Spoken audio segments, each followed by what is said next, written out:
지금까지 여러분은 유언이 무엇인지와 유언을 할 수 있는 사항에는 어떤 것이 있는지에 대해서 알아보셨습니다. 또 현행 민법에서 정하고 있는 유언 방식의 종류와 그 내용에 대해서 비교적 자세히 보셨는데요. 특히 바로 앞에서 보신 유언의 방식과 관련해서는 얼마든지 다툼이 생길 여지가 있습니다. 민법은 상속편의 유언의 효력에서 유언 전체에 대하여 일반적으로 적용되는 효력 발생 시기와 유증에 대해서 규정을 해두고 있습니다. 여기에서는 유언의 효력 발생 시기 및 유언의 무효, 취소에 대해서 알아보고 유증에 대해서는 별도로 자세히 살펴보도록 하겠습니다.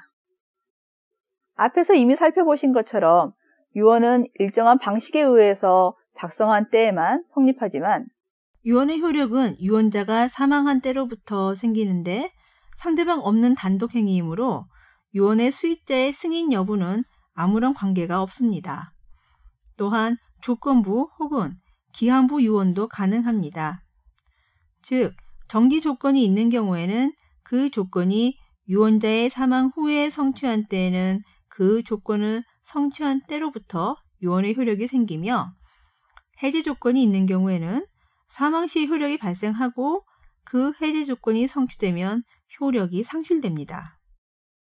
한편 기한이 있는 경우 그 기한이 시기이면 그 이행의 청구는 기한이 도래한 때에 비로소 할 수 있고 기한이 종기이면 유언자의 사망 시부터 효력이 발생하나 부과된 종기의 도래로 그 효력이 상실됩니다. 예를 들어 유언으로 상속 재산에 대해 분할 금지를 5년의 범위 내에서 할 수 있는데요. 바로 5년의 종기라고 할 수 있겠네요. 유언과 함께 일정한 절차가 필요한 경우가 있는데요.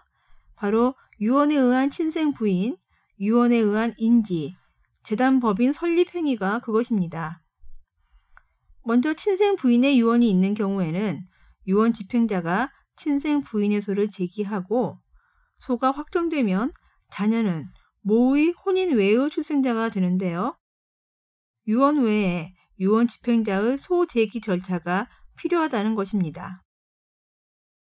마찬가지로 유언 인지가 있는 경우에는 유언 집행자는 그 취임일로부터 1개월 이내에 인지 신고를 해야 하며 법인 설립의 유언이 있는 경우에는 유언 집행자는 중후권청의 설립 허가를 얻어서 설립 등기를 해야 하고 재단법인이 설립되면 출연재산은 유언자가 사망한 때에 법인에 귀속된 것으로 의제됩니다.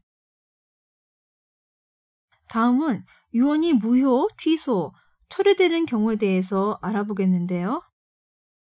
유언의 무효란 유언의 내용상 또는 형식상 요건의 흠결로 인하여 처음부터 유언으로서의 효력이 발생할 수 없도록 확정되어 있는 경우를 말하며 유언의 취소란 유언자의 사망 후 사기, 강박 등 일정한 원인으로 인하여 상속인, 유언 집행자, 기타 이해관계인에 의해 유언의 효력 발생이 저지되는 것을 말합니다.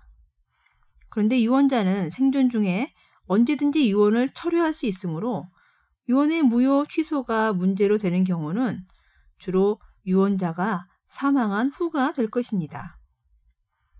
일반적으로 유언 가운데 가족법적 의사표시를 요소로 하는 경우는 민법 총칙의 규정이 적용되지 않지만 재산법적 의사표시를 요소로 하는 경우에는 민법 총칙의 규정이 적용된다고 보는데요.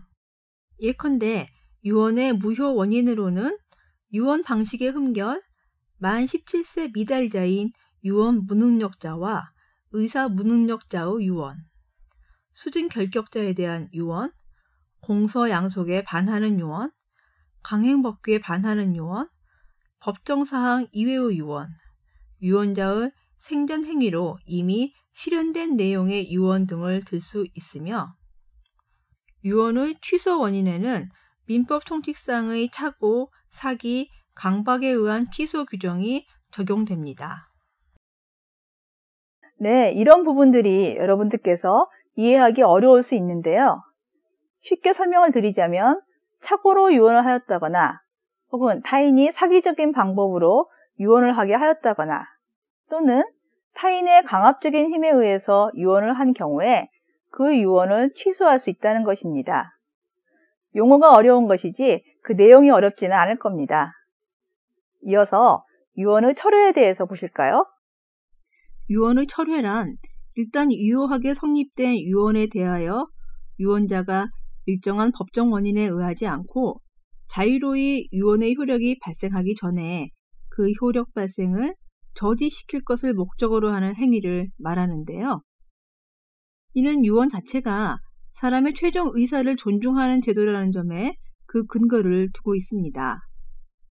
따라서 민법은 유언자가 언제든지 유언 또는 생전 행위로서 유언의 전부나 일부를 철회할 수 있도록 하고 있으며 또한 유언자는 그 유언을 철회할 권리를 포기하지 못하도록 규정하고 있습니다.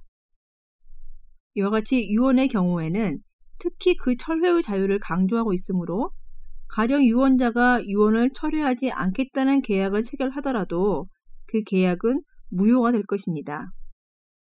유언 철회의 방식에는 임의 철회와 법정 철회가 있는데 전자는 유언자가 유언을 철회하겠다는 의사표시를 임의로 하는 경우를 말하고 후자는 유언서 작성 후 일정한 요건 하에서 법률상 유언의 철회가 있는 것으로 보는 경우를 말합니다. 즉 민법은 전후에 유언이 저촉되는 경우 혹은 유언 후에 생전 행위가 유언과 저촉되는 경우에는 그 저촉된 부분의 전 유언을 철회한 것으로 보며 유언자가 고의로 유언 증서 또는 유증의 목적물을 파회한 때에는 그 파회한 부분에 관한 유언을 철회한 것으로 봅니다. 여기서 저촉이란 후의 행위가 유언과 양립될 수 없는 취지로 행해졌음이 명백하면 족하며 양립할 수 없다는 것은 전의 유언을 실효시키지 않고서는 뒤에 한 유언이나 생전 행위가 유효로 될 수 없음을 가리키는 것으로 이해하면 됩니다.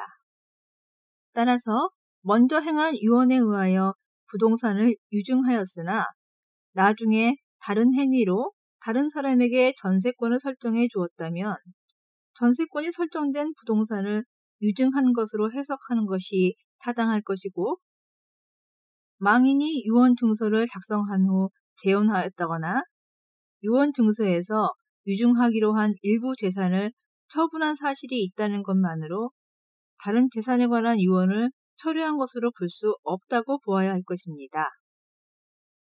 유언이 철회되면 그 유언은 처음부터 존재하지 않았던 것이 되므로 유언자가 사망하더라도 유언은 아무런 효력을 발생하지 않는 것이 됩니다.